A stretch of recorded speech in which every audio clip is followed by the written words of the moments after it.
বন্ধুরা, আজকে শেয়ার করছি মালাই কুলফি রেসিপি। তো মালাই কুলফি তৈরি করার জন্য আমি 20টির মতন আমন্ড আর কাজু ভিজিয়ে রেখেছিলাম।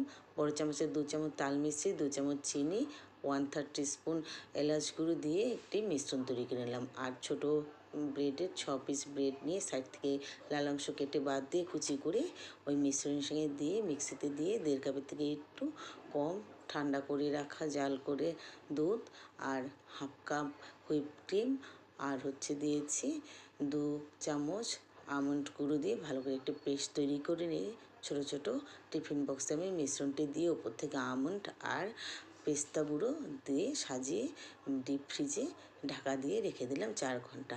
4 ঘন্টা পরে বের করেছি, দেখুন কি সুন্দর মালাই কুলফি রেডি। বন্ধুরা, আপনারা এইভাবে তৈরি করে খান এবং আমাকে কমেন্ট করে জানান। ভালো লাগলে লাইক করতে ভুলবেন না, অবশ্যই সঙ্গে থাকবেন।